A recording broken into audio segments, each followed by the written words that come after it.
มื้อนี้ก็สิบวชอีก2ภิกษุสงฆ์2สร้างสมอุปนิสัยไว้ต้องสั่งสมเฮาบ่ฮู้ดอกว่าชาติที่แล้วเฮาสั่งสมหรือบ่สั่งสมแต่เมื่อมีโอกาสในปัจจุบันชาตินี้แล้วขณะนี้แล้วรีบทำเลยบ่ต้องไปรอว่าสิน้อยวาสนาก็บ่แม่นวาสนาขึ้นอยู่กับเฮาสร้างเองเอาปัจจุบันเป็นใหญ่บ่ต้องไปว่าบ่ต้องไปโยนให้ว่าเขาสร้างมาหลายแล้วเขาสร้างมาดีแล้วมันเฮ็ดให้เจ้าของท้อถอย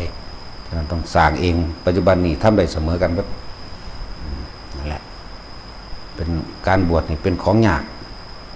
กคักตอนบ่ยากก็บวชไปจักเคิงโลกแล้วมันบ่พอได้เสี่ยวอิหยังเลย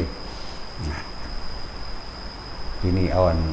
ลูกปุกปิกอันผู้ใหญ่บวชพี่นาเอาบักอ้วนมึงต้องลบดอกมันพุ่นมันหมูบลงเลยหมูอยู่หลังคอมันแหละ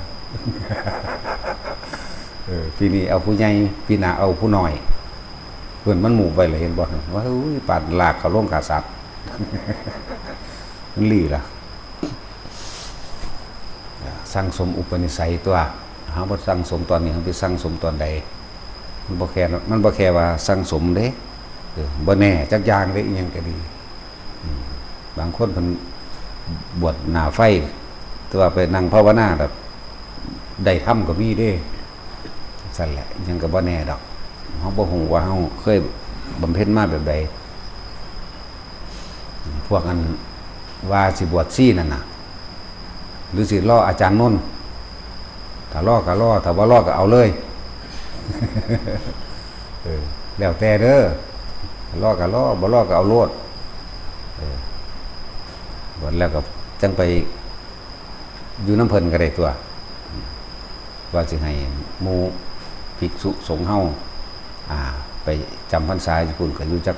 แล้วแต่อาสาความเต็มใจความพอใจก็คืออนุญาตให้ไปเป็นที่ศูนย์ร่วมให้เกิดความสามัคคี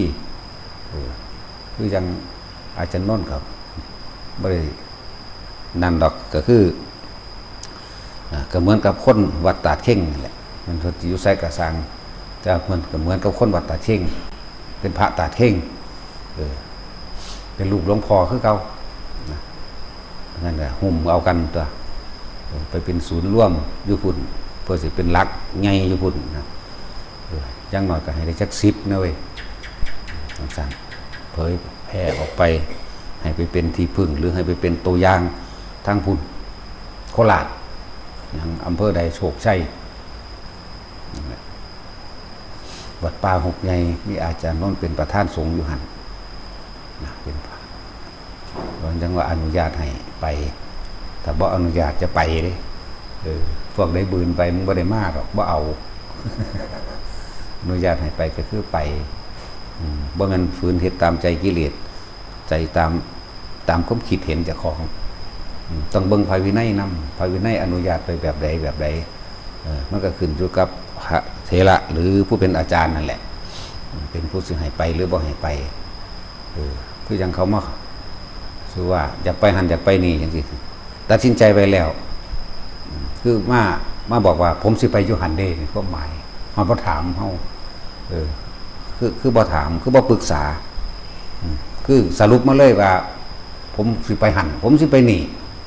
เหมาะหรือบ่เหมาะบ่รู้นั่นแหละก็ขาดตัวนี้นำอย่างหนึ่งคือมันไปตามกิเลสมันแหละเฮาก็เบิ่งอยู่เนาะผู้นี้พึ่งตนเองได้แล้วผู้นี้เอาตัวรอดแล้วผู้นี้ต้องไปฝึกฝนล่องไปอยู่ป่าอยู่ดงซะก่อนผู้นี้ไปบ่ทันรอดจังซี่มันก็สิเพิ่นก็เบิ่งอยู่เลยเว้ยมันก็ฮู้จักอยู่ดอกแต่ส่วนมากผมขออนุญาตไปอยู่หันไปอยู่นี่ไปเลยไหมมันสิไปสิไปบอกไปสอนเมืองเพราะว่าผมไปสอนเขาดิเป็นบาปวงไปแล้วนั่นก็มีเด้นั่นแหละเขาเพิ่นก็เบิ่งเนาะตัวเตอเปเตสงหลวงเสียงเหลงบ่เข้าหมู่เข้าพวกสารพัดบ่ยอมรับในภาวินัยแต่ว่าเอาความเห็นกับของเป็นใหญ่นี่แหละมองมันผิดอันนึงว ว่าการบวชก็เป็นการสั่งสมอุปนิสัยวาสนาไปในทางพระนิพพานแต่ว่าสั่งสมตอนนี้แต่ผู้ใดผ่านเคยบวชก็บวชซะเพื่อไว้ให้มันเป็นเมล็ดพันธุ์พืชเป็นเชื้อเป็นนอเป็นแนวไปในทางแห่งพุทธะเป็นเชื้อเป็นนอเป็นแนวแห่งพระนิพพานตัวนี่น้อยๆเนี่ยเขาสะสมมาหลายแล้วเด้เขาบวชมันมาธรรมดาเด้เห็นว่านี่น้อยๆมันบ่แม่นเด้อาจจะเคยเป็นเทระผู้เฒ่า80พรรษามาแล้วก็เป็นไปได้ทั้งนั้นเด้ของเก่าเขาตีขึ้นเพราะได้เห็นพระสงฆ์องค์เจ้าใส่สุดผ้าเหลืองกาสาวพัดมานี่จิตใจเขาดูดวืบเขาเลยเด้เขาบ่ได้ไปรู้ความรู้สึกน้ำเขาซื่อๆเด้นั่นแหละแล้วก็ผู้ใดบวชมาแล้วก็สร้างการบวชนี่ควรส่งเสริมและสนับสนุนบ่ควรห้ามผู้ใดห้ามภิกษุนักบวชผู้ใดห้ามการบวชผู้นั้นห้ามหรือขวางทางพระนิพพานแห่งตนเองผู้ใดส่งเสริมสนับสนุนผู้นั้นสร้างทางพระนิพพานแห่งตนเองสร้างทางพ้นทุกข์อะไรมันบ่แม่นธรรมดาเด้บุคคลผู้มีศรัทธาบวชเข้าไปแล้วแต่ว่ามีบุคคลผู้หนึ่งหรือกลุ่มหนึ่งไปขับไล่ไปทำร้ายไปทำลายหรือทำให้สึกไปไล่แรงกว่าเผาวัด100 วัดพันวัดพุ่นเด้อเหมือนธรรมดาเด้แนวมื้อนี้คนที่นำทางแห่งความหลุดพ้นออกจากวัฏทุกข์ออกจากความเกิดนี่มันธรรมดาเด้มันก็ต้องอาศัยเดินตามทางนอแนวแห่งพระพุทธเจ้าเลยขวางทางการบวชผู้นั้นขวางทางการพระนิพพานตัวเองเหมือนกับขวางทางสวรรค์ตนเองเป็นสั้นมันจึงเป็นโทษมากในนี้เด้ว่าธรรมดาเลยจังหวะนั่นแหละ วัดว่าสร้างมาใดนี่มันเป็นแค่ของเสริมของจากภิกษุผู้นักบวชหรือผู้รู้ธรรมเห็นธรรมแล้วนี่ของเสริมได้เนี่ยเครื่องส่งเสริมสนับสนุนตัวจริงๆมันอยู่ที่ใจตัวความรู้สึกตัวเขาไปรู้แก้งโดยธรรมแล้วก็น้อมนำผ้าผู้อื่นเหตุถ้าสิเว้าโดยแก่นมันเลยมันก็เว้าบ่ได้นิพพานเด้อแบบนี้เด้อก็บ่ได้ก็เลยต้องอาศัยการก่อสร้างศาสนาอยู่มาได้ก็อาศัยการก่อสร้างที่อยู่อาศัยพอได้เป็นที่มุ่งที่บังกันเหลือบกันยุ่งกันร้อนกันหนาวกันฝนยังอัตภาพไม่เป็นไปในการฝึกหัดปฏิบัติตนซื่อๆเด้เพิ่นได้จริงๆเพิ่นฮอดบ่ได้มีกุฏิเด้ผู้เพิ่นบรรลุจริงๆผู้เพิ่นยกตัวอย่างเช่นพระพุทธเจ้าพระพุทธเจ้าพระโมคคัลลาภาษาลิบุตรและอริยสงฆ์สาวกในสมัยแต่เก่าก่อนที่มีวัดเพิ่นได้จริงๆน่ะเพิ่นบรรลุเพิ่นถึงจริงๆนั่นน่ะพระพุทธเจ้าก็ตรัสรู้ในป่าเด้เกิดกันในป่าตรัสรู้กันในป่าบรรลุธรรมกันในป่าแสดงธรรมกันในป่านั่นบ่ทันได้มีกุฏิวิหารอีหยังบ่ทันมีคำว่าอารามเด้บ่ทันได้มีคำว่าเจดีย์บ่ทันได้มีคำว่าสี่เด้นั่นแล้วเมื่อเพิ่นบรรลุสัพพัญญูแล้วเพิ่นก็สั่งสอนสาวกหมู่พระอัญญาโกณฑัญญาปปะพัทธิยะมหานามะอัสสชินารกะหรือยะสะหมู่นี้ล้วนแล้วแต่บรรลุในป่าเบิดเด้บ่ทันได้มีอารามนั่นแหละหลังจากนั้นมาก็เริ่มเผยแพร่ออกไปแต่สิสอนเรื่องนิพพานเลยมันก็บ่เข้าใจนั่นแหละก็เลยต้องมีวิธีในการให้ทานทานอาหารยารักษาโรคเครื่องนุ่งห่มที่อยู่อาศัยเพื่อให้เห็นความยึดมั่นถือมั่นของเจ้าของเองท่านไปก็เริ่มเห็นอันก็ของกูนี่ของกูอ้าวสุดท้ายแล้วมันก็บ่มีอีหยังเป็นของกูก็เริ่มเขามารู้ตัวเองว่าเฮากำลังยึดกับสิ่งใดเฮาก็ถูกกับสิ่งนั้นเพิ่นจึงมีทานผ้าเฮ็ดเลยมีการสร้างวิหารบัดนี้เอิ้นว่าวิหารทานพระพุทธเจ้าเพิ่นบ่ทันได้มีวิหารอยู่เด้ตะกี้บ่ทันได้มีคันธกุฎีเด้จังว่าเลยว่าศาสนาจริงๆก็คือความรู้สึกหรือใจของคนใจที่เปี่ยมล้นไปด้วยเมตตาใจที่เปี่ยมล้นไปด้วยความปล่อยวางใจที่เปี่ยมล้นไปด้วยความอยากให้ผู้อื่นได้รู้ด้วยเห็นตามที่อยากให้ผู้อื่นพ้นจากทุกข์ไปด้วยเหมือนกับตนพ้นไปแล้วนี่เด้ศาสนาอยู่เมืองนี้เด้ใจคนนี่เด้บ่ได้แม่นวัตถุสิ่งของอีหยังดอกแต่ก็ต้องอาศัยวัตถุสิ่งของถือว่าเรื่องแก่นแห่งธรรมเลยกับบ่มีหม่องอยู่หม่องนอนก็คือเก่านั่นแหละก็เลยต้องมีการก่อสร้างวัดว่าอารามท่านอันสูงสุดก็คือวิหารทานเป็นธรณีแห่งสงฆ์แผ่นดินอันรองรับบุคคลผู้ รู้ธรรมเห็นธรรมรับใช้ธรรมส่งต่อธรรมตัวนี้มันเลยมีอานิสงส์มากอานิสงส์ของการให้ทานวิหารทานตรณีเป็นดินนี้เป็นของสงฆ์นั่นเองคือเป็นที่สงเคราะห์ของบุคคลผู้เดินทางไกลเป็นที่พักพิงของชนของสัตว์ทั้งหลายผู้ตกทุกข์ได้ยากนั่นแหละทั้งว่าก็เลยต้องมีสิ่งเหล่านี้มั่งก็เลยว่าถ้าทำลายบุคคลผู้ใดผู้หนึ่งขึ้นมาที่เขามีศรัทธาที่เขามีศรัทธาในกำลังเดินแห่งมรรคอยู่นี่แท้โสดาปฏิมรรคผู้ที่จะเข้าสู่โสดาปฏิผลแต่ว่าเขาไปกระชากให้เขาออกให้เขาซึกหรือขาเขาตายอย่างนี้บาปมันก็เผาวัดลอยวัดเมือนวัดธรรมดาวะนั่นคือคนที่ขวางทางสวรรค์และมนุษย์ของตนเองลงสู่มหาเวกีน่านนับเป็นอสงไขยธรรมดาเด้ตัวนี้บาปนักอีหลีเลยนั่นแหละเพราะฉะนั้นเสียว่าอนันตริกรรมทำร้ายพระพุทธเจ้าแค่โลหิตุบบาทพระโลหิตห่อใจมันจะขากระคักนั่นคือเลยขาพระอรหันต์บอกนั่นสินั่นแหละครับพ่อครับแม่ทำสงแตกแยกโอ้ยหนักคืออย่างนี้ที่ว่ายัง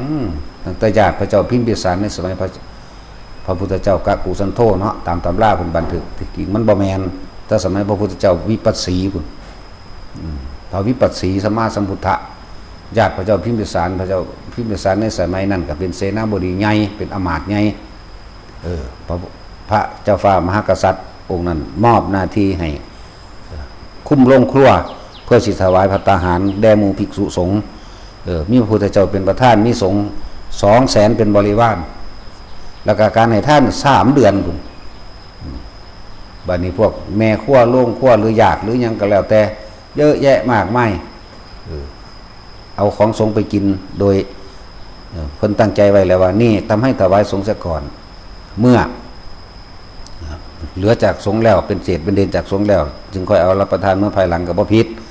แต่ว่านี่ที่คนที่บ่มีศรัทธาคนที่บ่เชื่อก็แอบเอาน้ำปูน้ำปลากลับเมื่อบ้านตัวเองมั่งเอาศีลเอาสันเอาปูเอาปลาเอาเข่าเอาต่างๆสารพัดแอบเอาเมื่อบ้านมั่งแล้วก็ตั้งใจกินเองมั่งตั้งใจกินเองบางที่ก็หลานลูกหลานขอกินโดยความโอ้ก็บ่เป็นหยังดอกมั่งก็ยิบให้กินมั่งยิบให้กินไปกินมาของมัน3 เดือนพุ่นเนาะกินไปกินมาก็ของก็กินเองมั่งเลยชินกับแนวนั้นตกมาแล้วบาปกรรมพวกนั้นลงสู่นรกเด้ที่แรกตกนรกก่อนเด้อร่วมแล้ว81กับพวกเจ้าเงิดบ่ซั่นกินของสงฆ์ก่อนนั่นนี่ก็เลย81กับมั้ยนั่น81หรือ91นี่แหละตัวเลขจำบ่ชัดปานใดจากพระวิปัสสีนี่พระสิกขีนี่พระเวสสภูพระกะกุสันโธกรมรัสสะกัสสปะแล้วจนถึงพระโคตมะร่วมแล้วเป็น7พระพุทธเจ้ามั้ยมันธรรมดาบ่91กับซะแล้วจังซั่นแล้วสิไปว่าหยังกับทำลายบุคคลผู้โสดาปฏิมรรคโสดาปฏิผลจนถึงอรหันต์ฮอดพระพุทธเจ้าหนักเด้พวกวัดว่าอารามเกิดที่หลังเพิ่นเด้นั่นเพิ่นแค่ว่าเพิ่นเล็งเห็นการไกลว่าต่อไปป่าไม้สิมีเจ้าของเพิ่นได้รับซื่อๆเด้ถ้าลองป่าไม้บ่มีเจ้าของดูแต่เพิ่นสิรับใช่ล่ะเพราะมันสิเป็นเรื่องยุ่งยากเพิ่นเล็งการไกลมาตกนรกอยู่91กับเกิดมาพบพ่อพระพุทธเจ้าองค์ใดก็เปรตญาติพระเจ้าพิมพิสารแล้วห่มก็ไปถามบัดใดญาติผู้ข้าสิทำบุญให้ก็ว่าพุ่นละเด้อพุทธเจ้าองค์นั้นก็ว่าพูดละรอญาติพวกเจ้ามาเกิดเป็นคนสะกอนสิจังสิทำบุญหาสมัยใดล่ะโอ้ยปูนพวกเจ้าสิพ้นในสมัยพระพุทธเจ้าโคดมเด้อดีใจก็ไปแล้วก็ไปให้ไปห้องอยู่คือเก่านั่นแหละจากนั้นตกนรกมาจากพระเจ้าวิปัสสีพระสิกขีพระเวสสภูยังตกนรกเล่นกะกุสันโธโกนามัคคสะกัสสปะแล้วจังขึ้นมาเป็นเปรตชนิดสุดท้ายชนิดที่12ครับกับพระพุทธโคตมะ91กับพอดีนี่บู้ยมันธรรมดาบ่เอาผู้ได้ว่าเล่นโลดนั่นแหละพอจะถึงพุทธการพุทธปัจจุบันอาการนี่ก็มาเกิดเป็นพระเจ้าพิมพิสารนั่นแหละอมาตย์พวกนั้นก็ดีคือพระเจ้าพิมพิสารนั่นแหละจังว่านั่งระวังดึกได้ยินเสียงฮือฮ่าเสียงกรีดบีดร้องหิวโหยจนปรากฏกายให้เห็นนั่นแหละจึงเกิดความตกใจจึงไปถามพระพุทธเจ้าพุทธโคดมเฮา ไปถามแล้วโอ้ญาติของเจ้าเองแหละตั้งสมัยพุ่นล่ะเนี่ยพวกนี้ทั้งนรกทั้งเปรตรวมแล้ว91ครับถ้าสิพ้นก็พ้นเพราะว่าท่านเองคำว่าญาตินี่บ่แม่นแค่ว่าสิเป็นญาติแบบโดยสายเลือดเด้คำว่าญาติแห่งกรรมถ้าญาติกรรมการสมรู้ร่วมคิด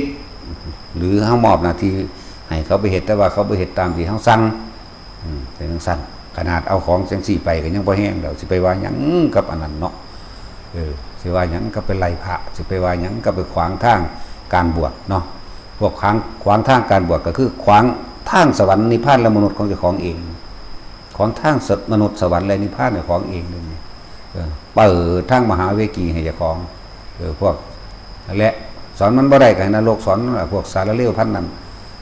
ทั้งสั่นแหละเสนามันสิจื้อได้หรอกนาพวกทุสานาโสก็ยังจมอยู่ตรงเดียวนี้เด้บ่ได้พ้นง่ายเด้นี่เว้าไปมันก็สิยาวกับหนึ่งโพขึ้นมาทุกูสิบ่ทุศีลกูสิบ่ผิดศีลอีกแล้วจมลงไปสาจมลงไปอีกแล้วคิดเบิ่งว่า4กับขึ้นมาทีละคนแล้วอีกนอนอีกหน้าอีกต่างหากได้พวกอันนี้ก็ดีเป็นอสงไขยลองเบิ่งหน่อยวะ